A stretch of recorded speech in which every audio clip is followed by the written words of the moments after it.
channel YouTube Mas dan Ember.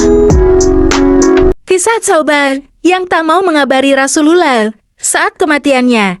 Malam telah larut, angin berembus deras, hamparan gurun pasir yang siang harinya bagaikan lautan bara api yang menyeruak lahar panas. Berubah hamparan salju yang membeku, dingin menusuk tulang. Di bawah cahaya rembulan yang kian meredup, dua bayangan manusia berjalan menuju sebuah rumah batu yang berdiri di bawah rongga bukit bebatuan. Cadas, dua orang yang selalu berdua di kala susah dan senang. Dua orang termulia yang pernah diabadikan di dalam Al-Quran.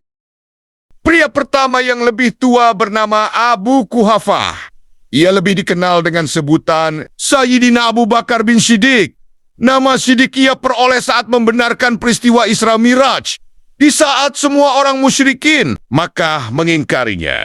Sedangkan seorang lagi, tentulah manusia teragung di muka bumi ini. Siapa lagi kalau bukan Sayyidil Mustafa, Rasulullah SAW, yang namanya dikenal oleh semua penduduk langit dan bumi, makhluk yang paling dikasihi Sang Maha. Dua orang mulia itu berjalan di bawah bayang-bayang cahaya rembulan menuju sebuah rumah seorang anak remaja yang cintanya sungguh sangat bergelora pada Rasulullah. Meski usianya sangat muda, namun soal cinta, ia mengalahkan dahsyatnya cinta para sahabat lainnya. Namanya pun selalu mendapatkan tempat khusus di hati Nabi Muhammad. Siapa nama anak muda itu? Orang mengenalnya dengan nama Thauban. Sudah beberapa hari belakangan, Thauban tak menampakkan kehadirannya di hadapan Rasulullah hingga Rasul pun mencarinya. Di mana Thauban? Mengapa dia tak nampak? Ternyata tak ada seorang sahabat pun yang tahu keberadaan anak remaja yang begitu sangat bersemangat mengikuti pengajaran tentang keimanan dan keislaman yang langsung diajarkan oleh Rasulullah. Setelah dikari-kari informasi keberadaannya, diketahuilah bahwa anak muda itu sedang sakit demam yang sangat keras. Oleh karena itulah, di malam itu Rasulullah dan sahabatnya Abu Bakar bin Siddiq berniat menjenguk Thauban di rumahnya. Di sebuah rumah batu yang tidak terlalu besar dan sederhana itu, diterangi lampu minyak redup. Seorang anak remaja bertubuh kurus ceking terbujur di atas kasur yang terbuat dari anyaman daun pelepah kurma. Sesekali dia terbangun, memicingkan matanya berpendar ke sekelilingnya. Kedua, orang tuanya yang mengamati anak semata wayangnya tengah merasa khawatir akibat panas demam yang menerpa putranya. Wajah Thauban tampak pucat, bibirnya piko-pika dan kering. Dahinya berkeringat, dingin, sesekali ia gemetaran, sembari menyebut nama Rasulullah. Dapat dirasakan, anak muda itu begitu sangat merindukan orang yang sedari tadi ia sebut-sebut. Setiap kali dia terbangun, dia selalu bertanya, apakah Rasulullah sudah datang? Orang tuanya menggelengkan kepala. Pertanda mereka tidak tahu kapan Rasulullah mendatangi putranya, sebab mereka paham pastilah Rasulullah sibuk dan memiliki urusan yang lebih penting ketimbang menjenguk putra mereka. Namun, apa mau dikata, putranya begitu sangat merindukan kekasih hatinya itu. Nampak begitu besar kerinduan anak muda itu, ingin berjumpa dengan orang yang selalu memenuhi relung hatinya. Nama Muhammad selalu menghiasi bibir putra mereka. Sebelum Thauban kembali tertidur, ia berpesan kepada orang tuanya. Sekiranya ada Rasulullah menjenguknya agar membangunkannya. Begitulah pesan singkatnya. Ayah dan ibunya hanya menggengg-genggukkan kepala. Dari luar terdengar seseorang mengetuk pintu dan mengucapkan salam. Assalamualaikum warahmatullahi wabarakatuh. Bergegas penghuni rumah itu membukakan pintu. Rasulullah dan Abu Bakar memasuki rumah Thauban. Keduanya disambut bahagia oleh kedua orang tua remaja, pencinta Rasul itu. Bagaimana keadaan sahabat mudaku, Thauban? Tanya Rasulullah tersenyum. Keadaannya masih demam tinggi. Duhai Rasulullah, jawab ayah Thauban. Semoga Allah memberinya kesembuhan atau memberinya pilihan terbaik. Demikian doa Rasulullah. Biar kami bangunkan putra kami terlebih dahulu untuk mengabarkan kedatangan Anda ya Rasulullah. ujar Ibu Sauban. Biarkan dia istirahat dulu, sergah Rasulullah. Tapi, tadi dia berpesan kepada kami jika engkau datang, dia meminta agar dibangunkan. Duhai Rasulullah, ujar ayah Sauban.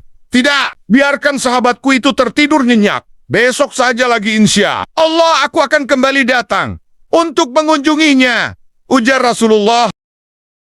Nampak Sauban tertidur nyenyak. Rasulullah dan Abu Bakar meminta izin pamit. Assalamualaikum warahmatullahi wabarakatuh. Malam kian larut.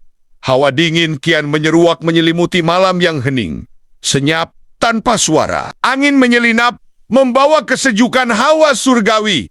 Malam begitu tenang. Sauban masih tertidur lelap. Sepulangnya Rasulullah, Sauban terbangun dari tidur pulasnya. Setelah terbuka matanya, maka nama yang pertama ia ingat adalah nama kekasihnya, Muhammad Rasulullah. Apakah Rasulullah sudah datang? Tanya anak muda itu. Kedua orang tuanya yang sedari tadi berjaga di kasur putranya itu saling berpandangan dalam diam. Apakah Rasulullah sudah menjengukku? Tanya Sauban lagi. Iya benar nak, barusan tadi Rasulullah telah berkunjung, jawab ibunya. Rasulullah, lirih Sauban berbinar. Tapi, mengapa aku tidak kalian bangunkan? Tanya Sauban lagi. Ibunya menatap wajah ayahnya. Sang ayah berkata, ya, tadi ibumu ingin membangunkanmu nak. Tapi, kata Rasulullah, biarlah Sauban beristirahat dahulu. Terang ayahnya. Sauban terdiam. Ayahnya mendekati putranya sembari menyeka keringat putranya. Keringat dingin membanjiri dahi anak muda tersebut. Namun, hawa panas semakin tinggi. Wajah anak muda itu makin pucat.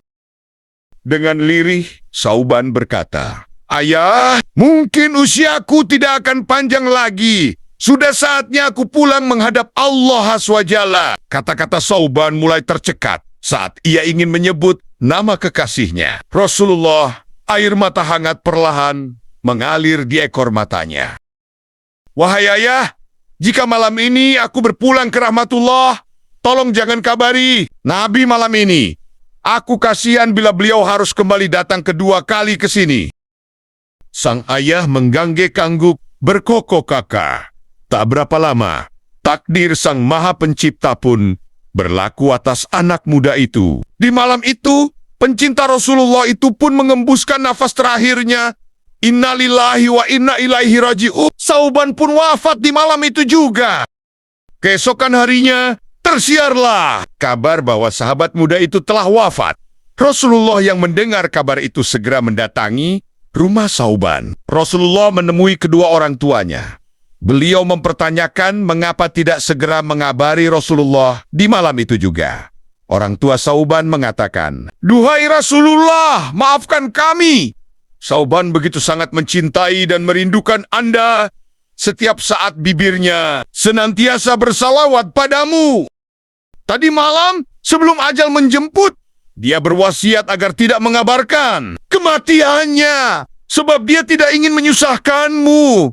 Saking cintanya pada Anda, dia khawatir jika Anda kembali mendatangi rumah kami di tengah malam Anda akan dicelakai oleh musuh yang senantiasa ingin mencelakai Anda. Duhai Rasulullah, begitulah wasiat putra kami. Duhai Rasulullah.